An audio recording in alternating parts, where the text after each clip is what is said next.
This is for Yeah. you. Fly was flying on the team. Touchdown. Time to get Jalen this ring. You don't really want to start a thing. This a bird gang nation, baby. It's a Philly thing. Hater, and you looking like you type trash. I'm just here calling with Philly the podcast. And we can call a man dog or watch Miles score off the handoff. Rest of the division, your man saw Jackson like Sean, hunting like Randolph. Season here, really time to do them in. Your boy Philly Fresco. Thanks for tuning in. What is going on, you guys? That's your boy Joe Castro, aka Philly Fresco, and it is Philly the podcast. So today we got some special guests, man. We got my guy Phil Stifle, and we got my guy Dillard Davis. I'll let y'all introduce yourselves because I'm always talking junk on y'all morning shows. I'm always imposing my will. So Phil, we'll start with you. Let them know who you are, where you guys coming from. Yo, so I'm Phil Stifle at Bearded Knowledge on Twitter, and I am the host of Trending in the AM on DSM Media on YouTube. It's Monday through Friday, 8:30 a.m. live every single day. Show writes itself every morning. I just get up, I look at what's trending, and that's what we talk about. Mostly Philly sports, except for when you, Joe, jump in with some, Brooklyn Nets comments or something like that. Then we switch the topics up a little bit for you. But outside of that, it's whatever's trending in Philly sports and nationally every single morning. Yes, sir. Yes, sir. What's going on, man? Appreciate you for having me. You can find me on Twitter at DillardJD98. One of the co-founders at DSM with my man Scotty. I do a lot over there, man, with Phil. I host the Faithful Fanatic show. I co-host Turf Talk, which is an all NFL show with Scotty. And then I co-host some of the DSM pregame live stuff we do for the Sixers, Phillies, and Eagles. And then whenever I have a tooth pulled, which is like every other week. Yeah, and then I fill in for Phil in the morning show. In for me in the morning show. Yeah. We already got some Cowboys fans coming in. That's why I love it. I absolutely love it. We have a lot of good things to talk about today, and we're going to do it. We are going to have a good time. I will say a lot of time I've been on your show, Phil. I've been with you before, and I've been wanting to get you guys on this show because I love what you do. But we got some birds to talk about. We got some news to talk about. We're going to start with the low-hanging fruit because I see people already talking about it in the chat. The Eagles got themselves another dog. We got Robert Quinn. Eagles were able to acquire Robert Quinn from the Bears for a 4th-round pick. I'll start here, and I'll let Phil, you take it from there, and then Dylan, you go from there. I'll start here. I was a little bit worried because I was being told that we were going to probably get Quinn. Like once it was getting kind of heated up, I even tweeted yesterday that it was heating up. It was getting serious. I was told that it was going to be multiple mid-round picks, which I would have hated. But the 4th-round pick, I love it. Maybe it took a little bit of how he's haggling. I love Robert Quinn for what we got him for. We need to see him produce, right? That's what we're waiting for. This year has been a little bit rough. Only, I think, 3 QB hurries, 1 sack on the year so far. So you want to see that improve. But I like what we got. And I think at the what we're going to use him for, right? A rotational guy. I think that's a high-end piece. But, Phil, we'll start with you. How are you feeling about the Eagles' new acquisition? For a 4th-round pick, just think about it this way. For a 4th-round pick and a 5th-round pick, we got Robert Quinn and Chauncey Gardner-Johnson. Howie Roseman's out there playing chess with everyone else. Checkers. You know what I mean? Yeah, he's got 1 sack. He's got only a couple quarterback hurries. But he has been double-teamed on that Bears. I'm sure you guys have seen the stat. 58 times. Bosa and Micah Parsons are in the low 40s on the amount of times they've gotten double-teamed. So it's like Robert Quinn has been – that's it. That's all they have on the Bears defense. So he's getting all those double and triple teams. Dude, in that Chris Long role, which when we brought Chris Long here in 2017, you think about that rotational role that he played here. Robert Quinn's he's gonna feast. It's basically you're taking Derek Barnett or the Vinny Curry, that 3rd down blitzing guy that we've had the last couple of years, and you've just upgraded him with a guy that had 18.5 sacks last year. 18.5 sacks. We're not talking 8 sacks or something like that. We're talking 18.5 sacks, and you're putting him on an elite front 7. He's going to feast on this front 7.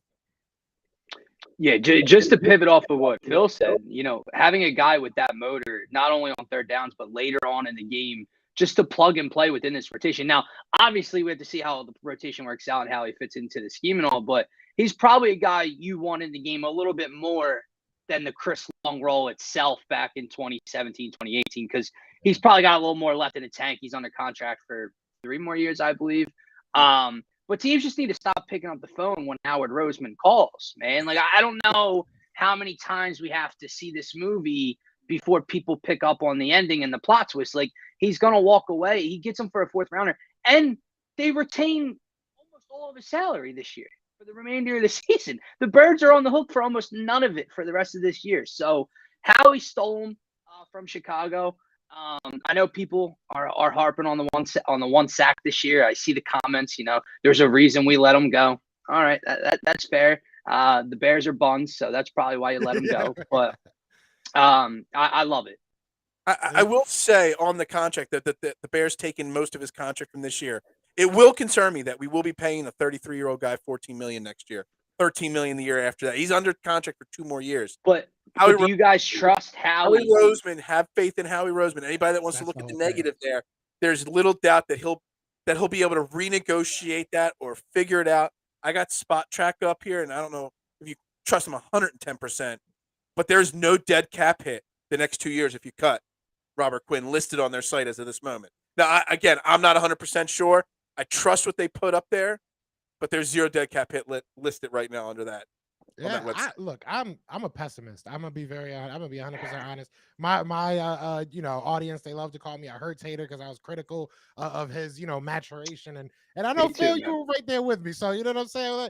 We'll throw our hat in together. No. I was a Hurts lover, man. I've been on the Hurts bandwagon since the day. You were a little critical. You're a little critical. Yeah, I'm trying to bring somebody down with me, man. I love you could bring me down with you, man. I'm a Jalen Hurts fan, man. So at the end of the day, people like to call me a Hurts hater because I'm critical and stuff. I was critical of this as well. Even when I first heard that we were interested, the numbers did kind of worry me. The lack of production this year did kind of worry me. But like you guys said, not only do you have to have trust in Howie, you have to look at the good that this creates, right? We look at that defensive line and we look at that interior defensive line. I was one to continuously say we need probably another dog there. I don't know what Fletcher Cox is going to give me game in and game out. This, while it's not a, on the paper defensive tackle, this gives you a little bit of versatility. This gives you a little bit of wiggle room to do a little bit more with that defensive line. I know we want to see a little bit more of a Jordan Davis. Maybe this gives them the opportunity to do that in more four-man fronts at the very least. So this might open up doors for some people. And on that note, I want to ask you guys, is there anyone in particular, player, coach, whatever it may be, that you think benefits the most from Robert Quinn coming on over here? Dylan, I'll let you take this one. I'd say everybody, because look, I'm a big fan of snap counts. I love studying snap counts. Jordan, you just mentioned Jordan Davis and his snap, and how many times he's on the field and all. Jordan Davis or Robert Quinn, I mean, he's got 72% of the snaps, 62, 63, 70. It's not like he's struggling to put up numbers on a defensive line that he's not part of a rotation. Yeah. So he is going to be part of a rotation here. He's going to take some pressure off of Brandon Graham and Josh Sweat. Since Dirk Barnett went down, Josh Sweat and Brandon Graham's numbers and the amount of snaps they've gone up. So those guys are going to benefit. Because especially Dirk Barnett, what is he, 34, 35? He can't be playing 70% of the snaps at this point in his career, coming off that injury. It's going to benefit them that they're going to be fresh. You're going to be able to have that 2017 rotation where come playoff time, because let's be honest, we are making the playoffs. There's 0 doubt in my mind. The Eagles will be in the playoffs come January. You're going to have a fresh front seven because you are deeper than anybody else right now. Yeah, if I had to give a player, a specific guy, it would be the first guy Phil named, and that's Brandon Graham. You give, the veteran coming off that major injury last year. We know he had the full offseason, but to give him less reps and less work on that body and save him for later on in the year, that's big. You talk versatility. BG is a guy that can play on the inside of the defensive line as well. But it makes life easier for Gannon, right? Less overthinking, less Marlon Tuipulotu having to play. Less stuff like that where, let these guys eat and let them in the rotation. Robert Quinn, Phil, you said, what was the number? 72% of the snaps or 60 something? I went through his whole entire game log. He's played between 62 and 72% of the snaps. Yeah, that's a lot, man. So to have that guy with that motor he'll probably be what? Like 40 to 50 probably here. If that. So yeah. Yeah. Chris Long in 2017 was playing like 32% of the Right. snaps. Now, like I said, Hold on. Here's another name, Joe, and I'll bring this up. Fletcher Cox's best year was 16 and 17, and he was playing like 58, 60% of the snaps. Last 2 years, he's been struggling because he was up in that 70+%. I'm a big guy, man. I wouldn't be able to be on the field that many times a game. I can't imagine being Fletcher Cox's size and being needing to be out there that many times. He's going to alleviate so much pressure on the older guys. Listen, I love the Chris Long example, right? But if Robert Quinn, he's not 18 and a half sack Robert Quinn, but he's got to be somewhere in the middle, if not closer to the 18 and a half than he is the one here, right? I'm chalking it up as double teams, the Bears stink, blah, blah, blah. I need him to be on the field more than that Chris Long role in 2017 if he's that guy still. Not a lot more, but definitely more than 30% of the snaps. Yeah, like I said, there's ways to look at this and be like, it's a little bit of a risk, but I really don't see much of a risk. I feel like this is the rich. Yeah, this is the rich getting richer, in my opinion. Yeah. I feel like as long as I will say Gannon probably does benefit in a sort of way, but I would even go as far as saying this puts even more pressure on him. We're getting you even more dogs. I need to see you. This better be a top 5 defense for the full year. You better win us a game in the play. Like I want this defense to be disgusting because I think it can be. Now, I do feel that defensive line was one of our top 3 worries. I felt that, and honestly, again, it's not really even a worry. I think worry is a strong word right now, but top 3 things that we needed to maybe improve upon. I still feel like we need a third safety. I still feel like we probably maybe need another guy at that running back position, maybe, which we'll get into. I might differ on the level of that name, but I do think we need somebody there. I want to ask you guys prior to us getting into what running back you may or may not want, because I'm sure everybody kind of has a guy that they wouldn't mind. Before we get there, I kind of want to ask you, do you think this is it? Do you think Howie has another trick up his sleeve? It depends. Already. If Howie's calling and you're a GM, are you answering the phone? I mean, no. Especially if I'm in New Orleans. Like I'm tired of it. I just literally 5 minutes ago, I don't even know the Twitter site. Some account with like 12,000 followers tweeted out that the Eagles are interested in trading for Alvin Kamara from the Saints. If I'm the Saints GM and you see Howie, you see 215 or 610 or 484, whatever Howie's cell is from, I'm not picking up that phone. I'm just not doing it. Phil, that train should have left the station a long time ago. I'm not even saying I want Alvin Kamara, Dylan. I'm not. I'm just saying if I see Howie's number calling, I'm like, dude, ignore instantly. I'd pick it up, but I'm a fan. I'm not a GM. Yeah. Wouldn't we all want to be a GM now? Right? I can't wait for all the people to listen to what Phil just said and then say that they don't want Alvin Kamara. Like, do we need Alvin Kamara? No. But if Alvin Kamara's on the table, right? You're damn straight. You want to give up another 4th-round pick for Alvin Kamara? Sure, bring him on in. But I'm not trading one of my 1st-round picks for Alvin Kamara. You look what Christian McCaffrey just went for. I'm not offering that kind of a package for a running back at this point. At all. Yeah. I don't think, and let's get into it, because I know I had an argument with shout out to my guys, Marcus, Marv. They do a Dorsey. They do a show every week, and we just had like a whole full-blown conversation in the background, which I'm sure you guys do all the time. That's the fun part of having like, a team with you. You get to talk, behind the scenes. But they were, I'm going to just flat out say it. I am right now at the point, especially now that we gave up a 4th-round pick for Robert Quinn, I am not of the mindset that you have to go out there and get a big name player. I think that a guy like Trey Sermon, if he finally gets some reps, a guy like Jordan Howard, I don't think we necessarily need a guy that's going to go out there and take Miles Sanders' job. To your point, Dylan, if it's out there, it's worth looking into. Don't get me wrong, right. But I'm not one of those guys that's saying, let's give up a whole bunch for Kareem Hunt. Let's give up a whole bunch for this guy, that guy, because I feel like we have enough. We just need another guy. How are you guys feeling about this running back position, and what or who do you think can kind of top this off? And shout out to everybody already in the chat. We got 30 people in here. Be sure to hit that like, hit that subscribe, join the family.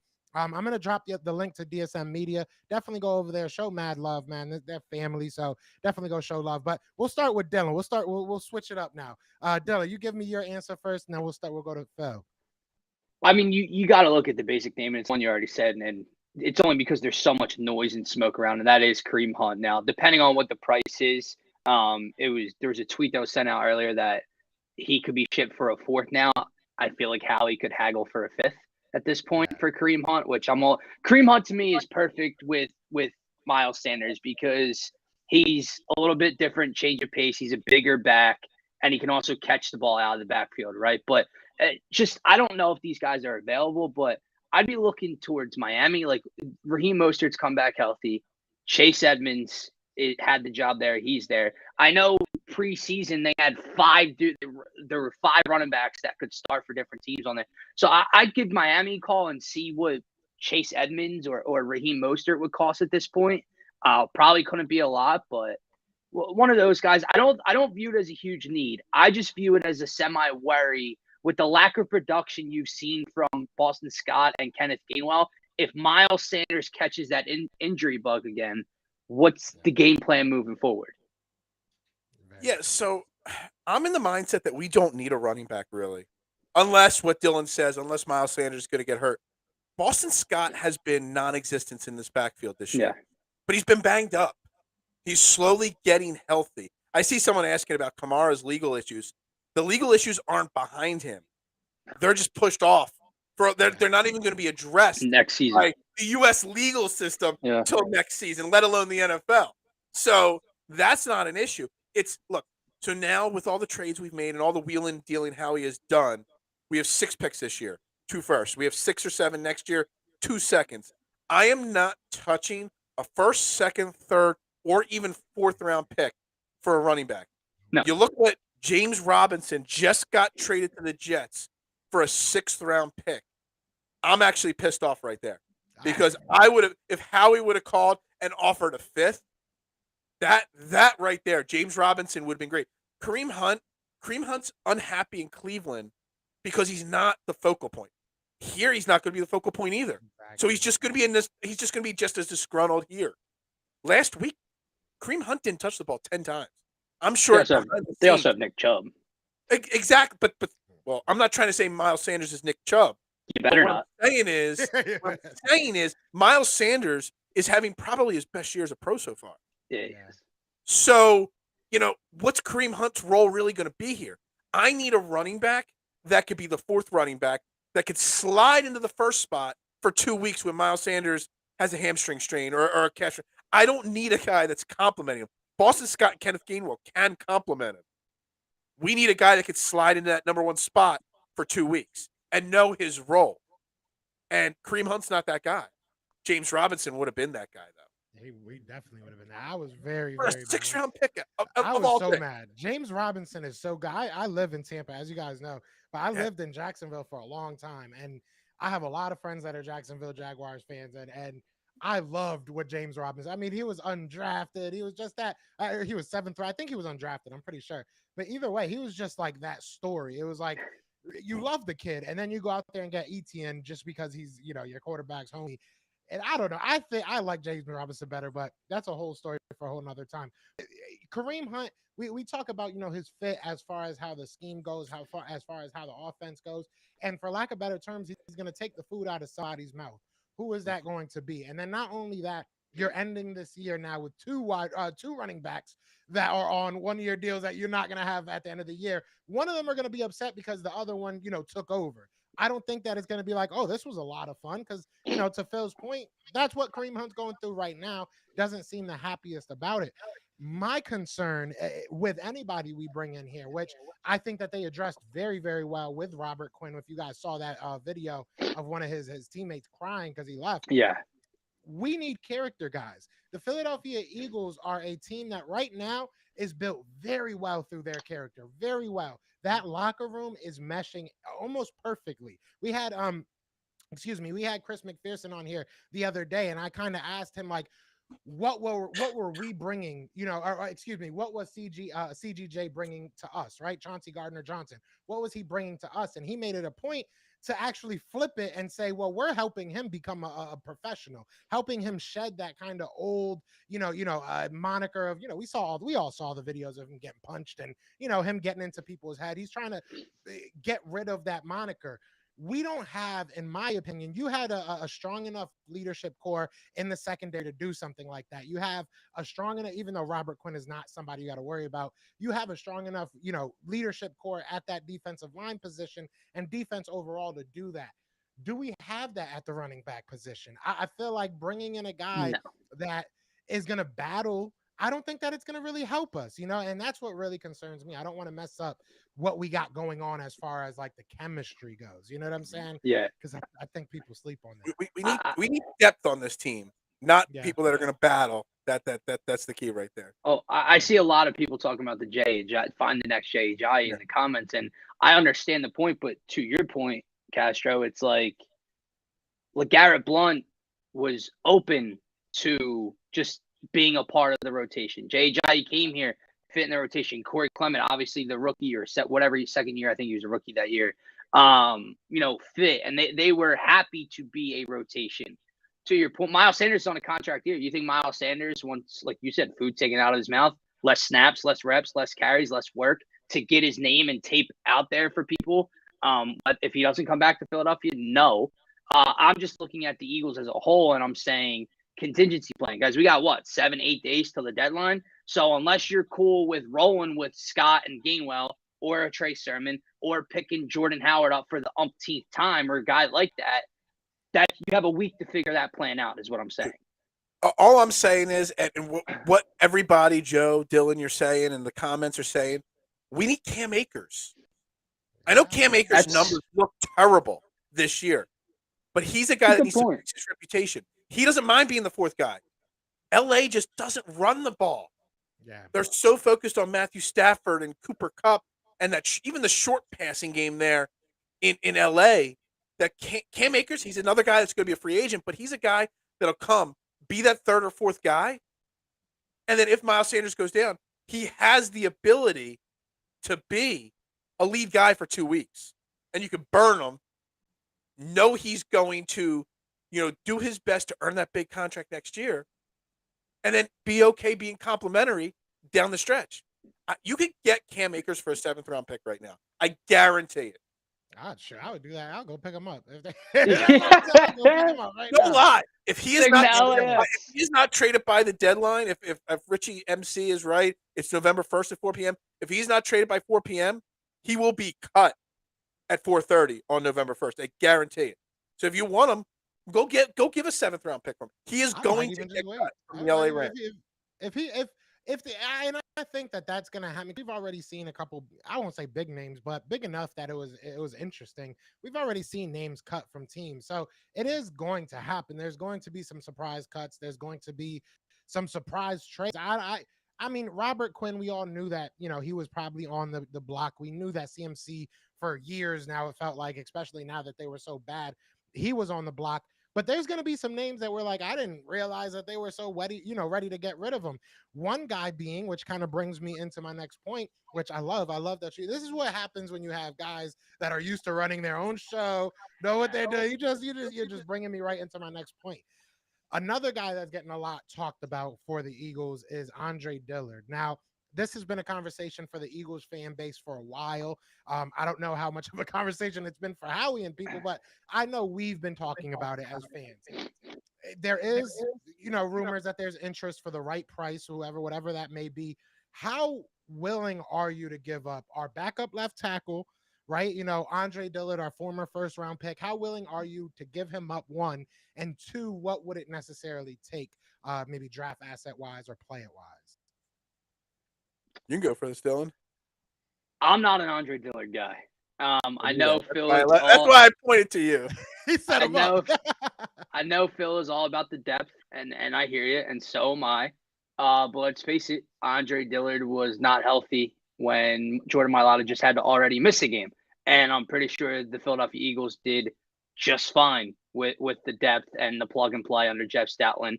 And I don't view Andre Dillard as a solid replacement at left tackle. I just don't. So am I trading him for a bag of beans? No. But if someone came and offered a 2nd or a 3rd for Andre Dillard, that might do it for me. Yeah, it'll be hard. Yeah, I'm looking for a 2nd-round pick minimum for Andre Dillard at this point. Yeah, brother, you ain't getting a first. What You never know.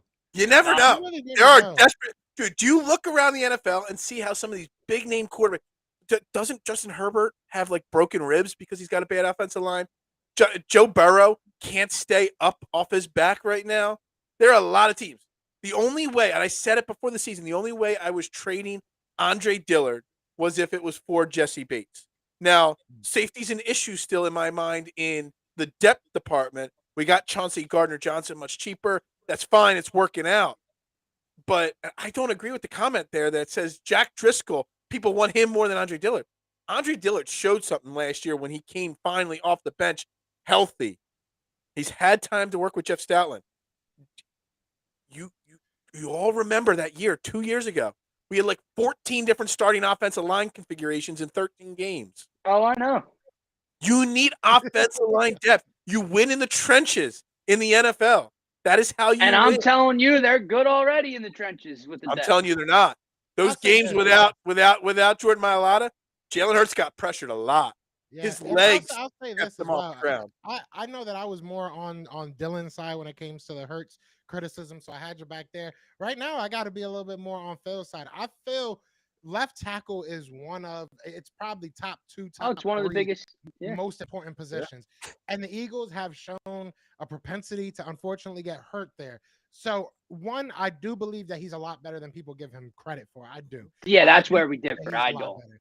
Yes, exactly. I've had my man. I've I've had my man Jeremy Bridges on my shows a few times. He's a former Eagles offensive lineman, and he has said it countless times.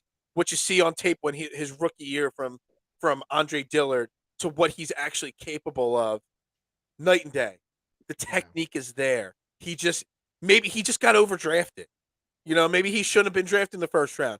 People always fall into this trap of saying, well, a guy was drafted in the first round. They have to be X good in X amount of time. Andre Dillard just needed a little bit more time because maybe he wasn't a first round pick. How he overdrafted. Jordan Mailata who really saw that coming? Nobody saw Mailata, that's just, it's not his fault. I really think that a lot of things happened that were outside of his control. Him getting benched and moved to right tackle for Jason Peters, who shouldn't have been playing another snap in the National Football League. There was a lot of things that happened that I can't really put on him and kind of just mess with his head. But I do agree. Shout out to my guy, Joey Shakes. Joey Shakes is way too nice. Shout out to him for becoming a member for 11 months. That's my dog. But there's just too much value in having a very good left tackle as a backup, or at least a good. I won't even say very good. I'll humor you and just say good. He's better than most options there are at left tackle as a backup. So I think if you're going to give him up, it has to be something of value. I need a second and a fourth. I need something like that. I need a second and a depth player for Andre Dillard right now. I would do that. And I would do that in a second. Because I just can't give him up for nothing. I really can't. I know Dillard's probably. I ain't giving him up for nothing. Dylan's accepted a 7th round pick for Andre Dillard at this point. No, don't do that to me. Don't do that. I'm doing it because I know. I said I'd take a third. I mean, second, I wouldn't be. I think you can get a second, but I'll take a third if that's the final offer. Yeah, I mean, I wouldn't like my right world tackle? wouldn't end if we got a third round. I saw pick. that. I'll say that. If we got a third round pick, I'm not gonna sit here and cry, but it is what it is. Yeah. I'm not going to cry. I'm not going to be happy, but I'm not going to be happy because we're getting older at the position, and Richie says, why can't Dillard play right tackle? I don't know, but at the end of the day, like there's actually technique issues there. But I mean, my thing is, like, I believe in. We just talked about how we have faith in Howie, right? And we'll kind of overlook some negatives in having that faith in Howie. I have faith in Stoutland. If Stoutland's not banging the door to get rid of this guy, I have faith that means he at least can play the Good game, point. right? Like, so that's really where I'm at right now. And I don't think there's any wrong answer here. I think we'll see what happens and what goes on with that. But we spent a long time talking about trade. We had fun there, but I do want to talk a little bit about the season in itself. So the Eagles are 6-0. It's a beautiful feeling. I'll say it again. The Eagles are 6-0. We are atop the division, the league, atop the dreams of most Philadelphia Eagles fans. This is what we wanted. I want to ask you guys, going through these first 6 weeks, what were some of the big surprises that you've seen so far? Surprises.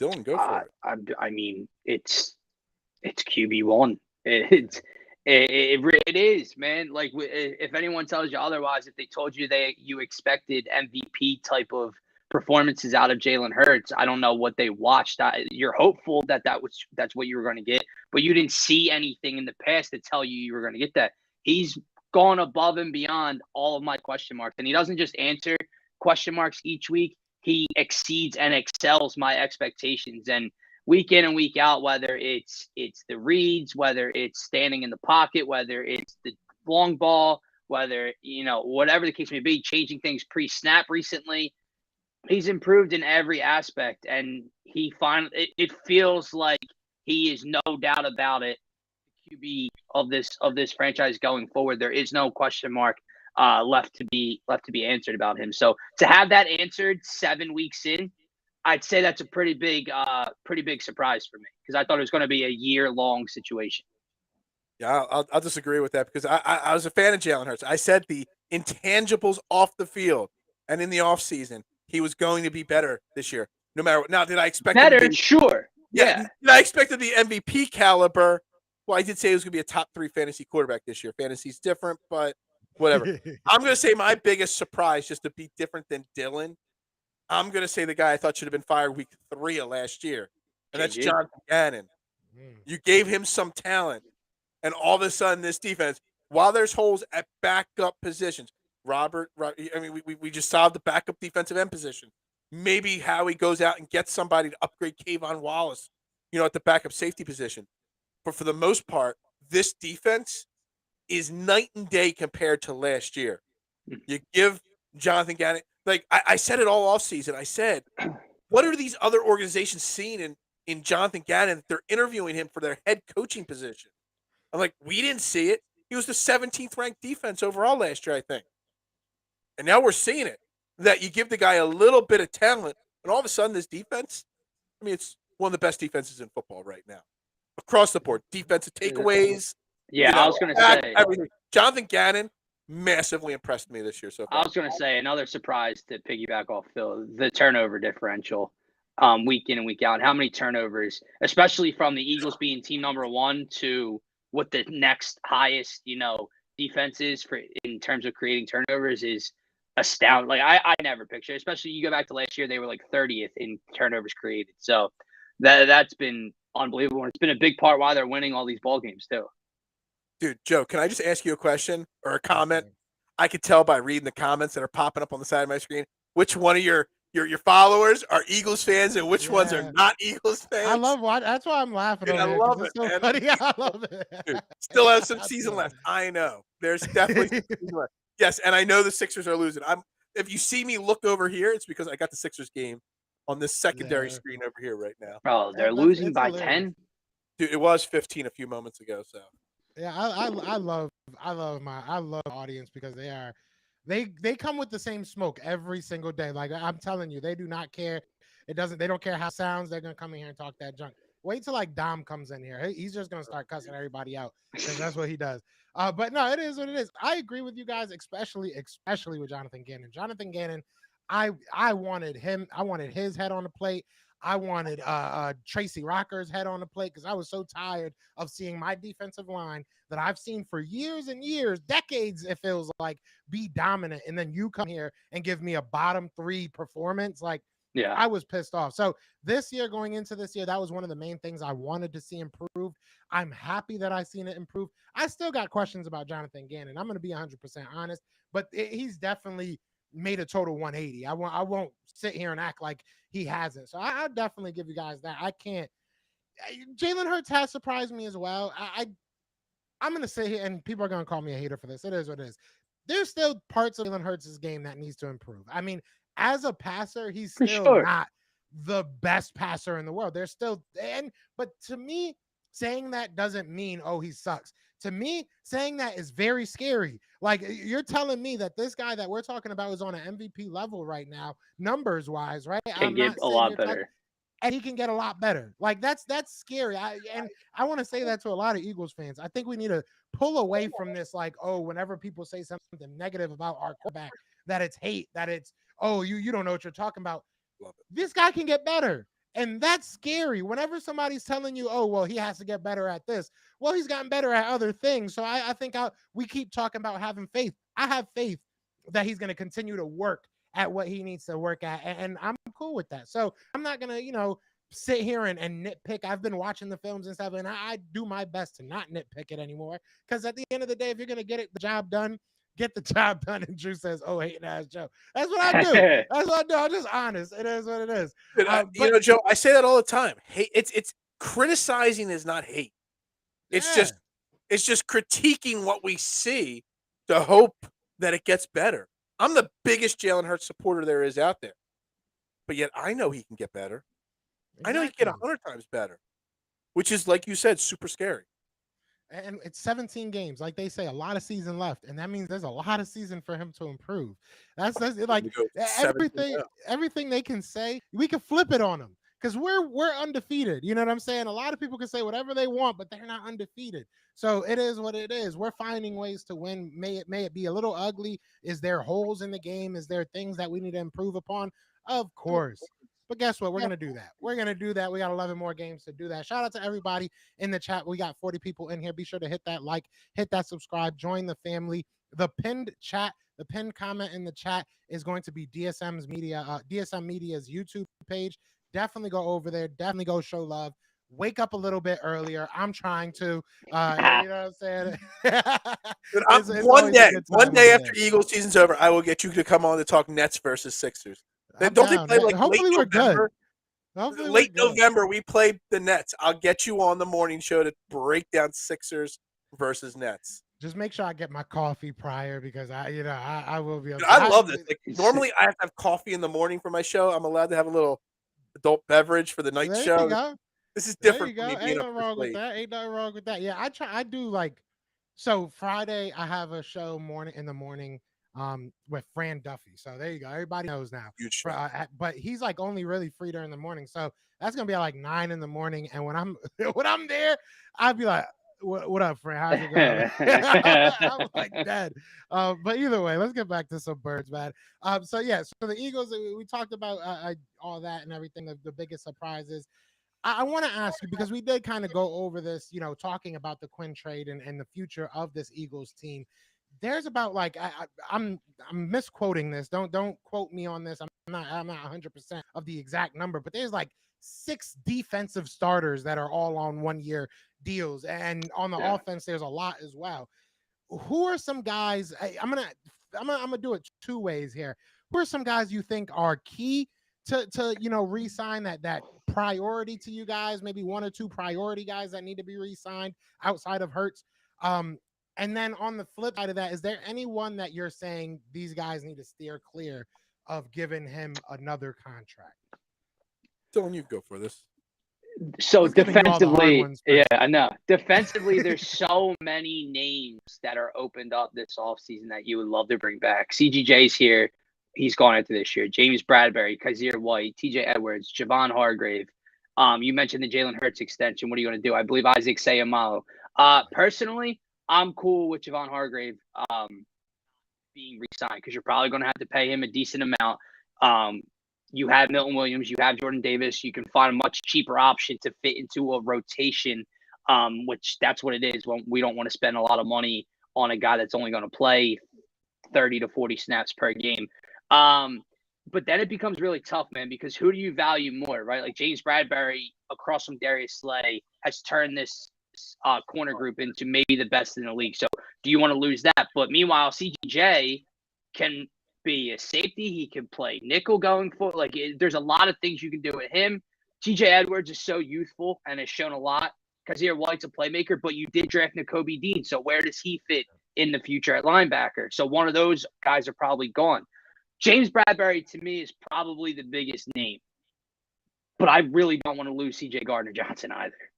So Yeah, I'm good with moving on from Javon Hargrave, and then I guess Kaiser White, but I would love to have Kaiser White on this team moving forward. yeah. So I'm gonna. I wish you would have gone offense or something. And I will touch on for 1 second Jalen Hurts, but when was the last time the Philadelphia Eagles had a plethora of great linebackers? You've got Kazir White and T.J. Edwards that are keeping Nakobe Dean, who should have been a Off the first-round field. pick, off the field. Yeah. It's not because Nakobe Dean's not ready. It's because those two guys are so ready to go. The Eagles also invested a lot into cornerback lately. C.J. Gardner-Johnson does not want to be a cornerback, Dylan. C.J. Gardner-Johnson wanted to transition because safeties, they get paid more than cornerbacks. So he wants to be a safety because of the payday that he's due. So if you're not going to pay him like a safety, he's not going to stay here. Mm-hmm. So that's an issue. We know we can't move Avonte Maddox to the outside. So Bradbury, while he's important, the Eagles have invested a lot into that defensive backfield area. You got to lock up either Kazir White or T.J. Edwards, if not both of those guys. That's going to be an issue. You're steering away from Fletcher Cox. You're steering away from Javon Hargrave. Hell, I know this will break a lot of people's hearts. Sorry, Brandon Graham can go at the end of this year. He can retire or move on. I'm not going to spend the money it's going to take to keep him. You got Robert Quinn for $13 million next year. It's unfortunate. And you got to remember when you're talking about all these defensive guys, I said it in the offseason. Everybody laughed at me. I said, right now, before the season starts, offer Jalen Hurts a 4-year, $120 million contract because it's going to be a steal of a deal and I guarantee he takes that security. But guess what? He's going to get Lamar Jackson type money now in the offseason. That's going to limit what what you Lamar can do. Jackson type money is yet. We don't need it. Well, we don't know, but part. Lamar Jackson turned down $250 million. Yeah. Jalen Hurts is going to get at least $250. Jalen Hurts' price tag went up by $100 million at a minimum this offseason, which is going to limit what you could do on all those other positions. You're going to lose Chauncey Gardner-Johnson or T.J. Edwards or and possibly Kazir White and all these other guys on that defense. It's just the way it is. Should have been smart. Howie Roseman has so many times locked guys up. Josh Sweat, Avonte Maddox, Dallas got it a little earlier. Save some money. He should have done it with Jalen Hurts. Well, I know with Jalen, it's a little bit different because he's not a first-round pick, so he technically has to wait till the end of this year. But, I mean, I agree. Don't get me wrong. It's going to suck when we have to pay him. It's definitely going to suck. Just like you guys did say, they are apparently, really going after Alvin Kamara. Real? Are they actually? Yeah, they actually, really going after Alvin Kamara. But we offered a third or a fourth for Christian McCaffrey. I don't know what we're gonna offer for Alvin Kamara, so I don't know how real that is. But hey, I hope it does happen. Oh, and then Texans just cut Camus Grugier-Hill, former Eagles. I don't know why I'm reading. All right, my bad. But anyway, so, you got me looking at at Twitter instead of the Sixers game right now over here. No, Phil, it's that account you were talking about, the ML football. Yeah, I don't know if they're a legit account or not. They've put up a lot of good stuff. I don't know. I don't trust a lot of people on Twitter. That's Exactly. the first I don't know if they're another Vin Vin Fosh or a legit site. Yeah, no facts. They've put up some stuff that come to fruition, so we'll see. Just to answer my own question because I'm vain like that. I would personally. I get what y'all saying, and part of me is saying make sure James Bradbury is back. I'm just gonna really say one that I really, really want to see back, and that's gonna be Chauncey Gardner-Johnson. I just feel like Chauncey's he just fits the city. I feel like he fits what we are. I feel like he's turning his personality a little bit around, his how do I say it? His image, I guess is the best way of saying it. He's turning his image around. I think that we're a mutually beneficial, situation. So I would love to see him back. And I think that we haven't had a good safety in God knows how long. And I feel like he's finally kind of getting into that because the first 6 weeks, I'm not going to sit here and say he was bad, but there was definitely a learning curve. He was definitely learning how to be a full-time safety. And I think that he's learned beautifully. I think it's been beautiful. Shout out to iDrip215 for the $5 super chat. He says 2 Philly teams already going to the championship World Series. Eagles have a chance. Sixers clearly are the sacrifices. I'm actually going to start my show off tomorrow morning with that. Like I guarantee that is the first, I already had my show planned out, but that comment starts my show off tomorrow. Just so you Shout know. out to iDrip, man. That's hilarious. Yeah, Love it's true though. Love it. I mean, you can't have everything. I do want to ask you that, guys, though. For the last 15 minutes, my girlfriend is a diehard Phillies fan. Okay. Y'all know me. Y'all know me. You know, Phil, especially me and you, Phil, talk a lot. So you know I'm a Yankees fan. It is what it is. It's a weird situation that I live, but I live it. Not everybody's perfect. You know, it sucks. I'm still upset. She's been giving me nothing but hell about it. But anyways, I know she's very happy. I know she's probably watching this right now. And it has been a lot of fun. It has. Even if I'm not a Phillies fan, it has been a bunch of fun watching you guys just go on this run. It feels like watching like the and I'm not trying to belittle you guys, but it feels like watching the College World Series or the Little League World Series, where it's just so much energy, so many guys, just everything is happening at the right time. I really truly do feel like that, and I feel like you guys are a team of destiny. Talk me through, when the heck did that flip switch? Because weeks ago, I don't think that Philly had any inclination that they would have maybe even made the playoffs. That was up in the air, but they make it. They make a big run. What happened? What has happened over these past couple weeks? The switch flipped when Bryce Harper got healthy. Bryce Harper was not very good 4 weeks ago. Bryce Harper was just a name in the lineup coming back off of the injury. And he is otherworldly at the moment. And the numbers back it up and the moments back it up. He is homered in 3 straight series clinching games. None bigger than what he just did in Game 5 in the 8th inning to send them to the World Series. But that's what happened. And then everything just kind of feeds off it. So when he's on this run, he's hitting like 419 in the postseason. He's got like almost a 1,400 OPS, 5 home runs, 6 doubles. It's absolutely ridiculous. But with him being on the run he's on, and then you add in the big time home runs of Kyle Schwarber and Rhys Hoskins and all that, it does feel like a team of destiny, though, man. You're right, but Bryce Harper to me is the answer. He flipped that switch and he's back. You know, Joe, Dylan, you guys are babies. Okay, you don't remember '93 like I do. Okay, and there was a game in '93 when Mitch Williams got a pinch hit single in like the 47th inning of extra innings. Okay, and you just knew that there was something special about this team. And I'm gonna go back, and Joe, you might not have caught this. Dylan's been on the show, and I've talked about this a lot. That the playoffs, you get a different, perspective of these teams, because you get a lot more interaction with the teams, a lot more back of the clubhouse, in the dugouts. You're seeing more of the personality of this team. When Joe Girardi was still the manager of this team, and Kyle Schwarber got ejected against the Brewers early in this season, it was Angel Hernandez's worst. Like, it was rated one of the worst umpired games behind the plate of all time. There's an actual Twitter account that grades every single umpire behind home plate of every single game of baseball, and it was ranked as one of the worst of all time. And Kyle Schwarber literally said, he pointed to the Brewers dugout, the Phillies dugout, you've been like, and you can read his lips saying how bad you've been for both teams. Joe Girardi didn't come out of the dugout.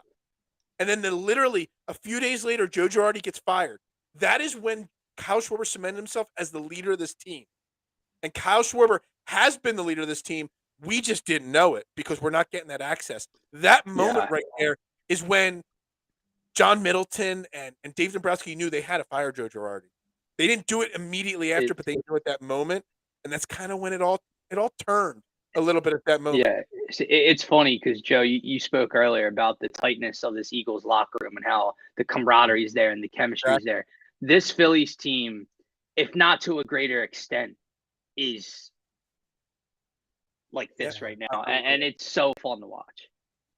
It's special. It's just like back in '93, Darren Dalton. You didn't want to disappoint Darren Dalton or Lenny Dykstra or John Kruk. You don't want to disappoint Bryce Harper or Kyle Schwarber or any of the leaders on this team right now. I'll tell you what. This is a family show, Dylan, so I don't know what this is, but like, let's keep it. Oh, no, just like coming together. Dylan's a special breed. No, look, I'm very happy for you guys because it is. This is what baseball is all about. It really is. Like, this is what playoff baseball especially is all about, because you see teams that you don't necessarily think are going to make this type of run. And I would even say this, I do a show every Saturday. It's a New York radio station, and I do a 3-hour show. So I have to talk about the Yankees a lot. I have to talk about, the playoffs a lot. And I work with Joe Girardi, so I appreciate you guys not saying anything too mean. But I will say one thing that we consistently talk about is we went into this playoff thinking, look, whoever wins on the AL side is most likely going to win this World Series. We just felt the AL was just so stacked with talent. Right now, I don't think anybody, if you go back to, what last week and everybody was still available, there was still 4 teams ready to, fight for the spot. Nobody wanted to go to Philly. Nobody. And that was something that even New York people were saying constantly. They thought it would be a very fun atmosphere because New York fans they're jerks too, and Philly fans, they're jerks too. So it would have been beautiful. But nobody wanted to go to Philly. That atmosphere, the way that your team was hitting, everything just happening at the right moment. So I'm rooting for you guys, and I hate the Astros, so I'm double rooting for you guys. Let me just tell you something, Joe. You say you do a show in New York. My sister-in-law lives up in Brooklyn, and she went to Game 4 of the Yankees-Astros series there. She got 2 tickets for $30. I know they were down 3-0, but if the Phillies are down 3-0 through 3 games, Game 4 is not going to go for tickets on StubHub for $30. No. They're going to be still going for $400, $1,000, because Philly is going to pack that stadium to try to turn the tides for their team. Philly will never give up, and that's whether it's the Eagles, the Phillies, the Sixers, whatever. We never give up. Phil, can I ask you a question, Joe? Yeah. Like when the Yankees were going on the run, they were in the ALCS and everything.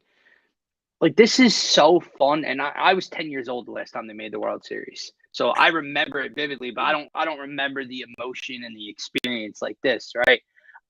It makes me nauseous. Phil, does it? Like, it's amazing, but it's terrifying, dude. Like, I don't know how to. I'm so. It can just all end. That's the thing. I don't want the ride to end, and it's like I get to Houston now. And it almost feels like it's Goliath. I picked the Phillies to win.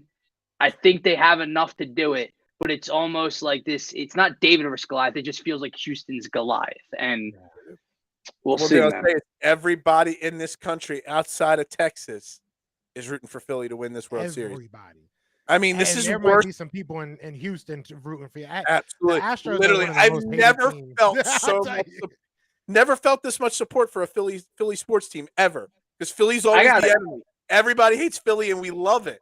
But this time, everybody America's team this weekend, baby. But listen. And you guys have like a whole gauntlet you got to get through, because obviously you have the World Series, but you also have going against the Texans, going against who we got this week, the Steelers. So it's like nothing but just rivalries on top of rivalries. It's just crazy. But to kind of finish this up and kind of put a bow on everything, I don't know why I'm doing so much hand motions today. That's what I'm Italian. I talk with my hands all the time on my show. It's like the Italian in me. but to kind of put a nice little bow on this. Obviously, we do have the Pittsburgh Steelers coming up. That's going to be a big game coming out of bye week. What are you guys looking for out of this Philadelphia Eagles team against the Steelers? Just to kind of put your mind at ease that nothing got lost over this bye week or nothing went crazy. I'm looking at the energy. I'm looking at the energy level at home. You head into the bye week after that monstrous win against the Cowboys on Sunday Night Football that obviously everyone had their eyes on. You're 6-0. How does this team come out? Do they come out flat? Do they come out and stomp the Steelers out early? Kenny Pickett starting this game, I'm pretty sure he already has 6 or 7 picks already through 3 starts or whatever. So this defense that takes the ball away like no other has so far this year. Looking for them to get to Kenny Pickett quick and early and take the ball away. And I'm expecting a double-digit win from the Birds. Yeah, to kind of piggyback off of that, tomorrow morning on Trending in the AM, I got Neil Coulong. He covers the Steelers for NFL Wire. He's a great guy. He's been covering the Steelers for a long time. And me and him have been chit-chatting, getting prepped for the show. And he's like, I don't even know what to talk about. I'm like, because he knows that there's literally, if it's just a normal week, the Steelers have no chance on Sunday. And he's a guy that covers the Steelers. He's a lifelong Steelers fan. And he knows the Steelers have no chance. So it's coming out of the bye. Do the Eagles have a letdown? I've talked about it this week on the show. Someone else talked about the Sixers as a sacrificial lamb. And I'm going to say, do the Eagles come out with the same intensity because they know that if they have a letdown, nobody's going to be paying attention because the day after Sunday is game 3 of the World Series on Halloween. So do the Eagles come out with the proper intensity, knowing that the eye and the pulse of the city is not on them? So this game is 110% on Nick Sirianni and the coaching staff to make sure the intensity is there, because there's nothing that says that the Steelers should win this week. I agree. I agree 100%. I think that the Eagles, what I need to see is us have a full game. I want to see the Eagles have a full 4 quarters of dominance. I want to absolutely embarrass someone. And I'm sorry that it has to be the Steelers, but we have to do it at some point. We have to show that we can just utterly dominate a team. I don't want to go into the playoffs and be like, we've just had the greatest second quarter season ever. You know what I'm saying? That's really it. Like, we still going into it. This needs to be a game that Gardner Minshew gets a couple drives. Exactly. Because that's how much you put your foot on their throat. That's how the games play out. It might be Houston, fellas. It might be in Houston. It most likely would be Houston. That's what I want to see. I want to see, like, kind of like what I Drip said. I want to see them score 40 again. I want to see them go out there and prove to everybody what this offense and defense can be. And I want to see Robert Quinn go out there and eat a little bit. You know what I'm saying? Go get yourself, bring a Philly cheesesteak onto the field and get yourself your grub on, brother. You know what I'm saying? Welcome to Philly. But I think that this is a big indication of where the Eagles are. I truly believe that, some people looked at what Nick Sirianni did prior to the Cowboys game and kind of said it was like, oh, it's, it's backward pandering, right? Like, it's kind of just being like, oh, I know that didn't work last year, so let me do the complete opposite. I don't think that way. I truly believe that this team does not care anymore about what the people are saying, what the people think that they should be.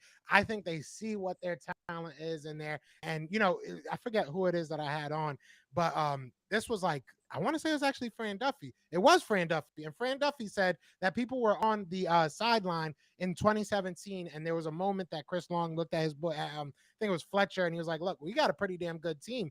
And he said that he feels like they're going to have that moment at some point this year, because when you look at how well they're meshing together, the way they might have already had it. Maybe that Cowboys win was it. But I think there's going to be a game, that they're going to just say, damn, we could really win through anything. This is kind of crazy. So I'm looking forward to that. And for pessimistic terms, I'm looking forward to the loss. I'm not looking forward to it in a sense of can't wait, looking for, let's get it done, boys. No, I'm looking forward to seeing how they bounce back from that, because 17-0 is a high order. If we do it, God bless, I'm happy, but I'm not expecting it. So I want to see how you come back after a loss. That's the most important thing ever. You know what I'm saying? So we'll see what happens. We'll definitely see what happens. My girlfriend didn't like that you said that Harper didn't have a name.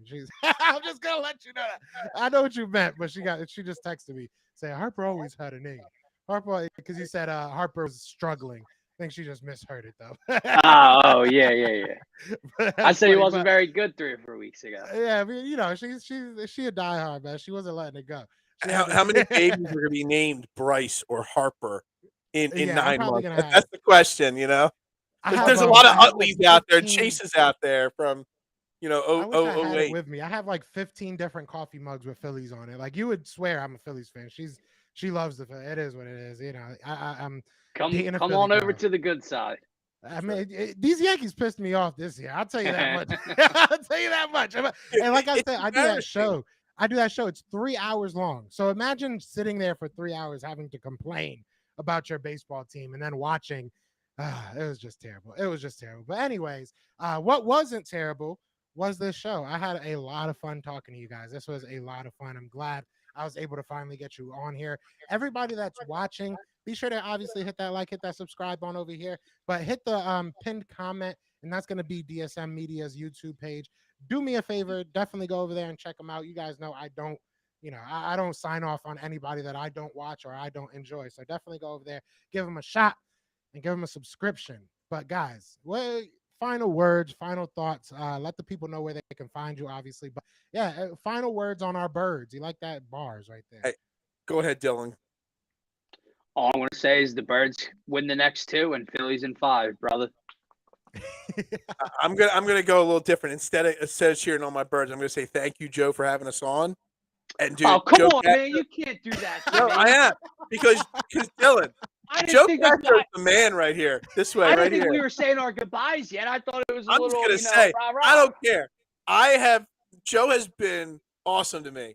Look, we've been battling, we've been grinding, working our asses off.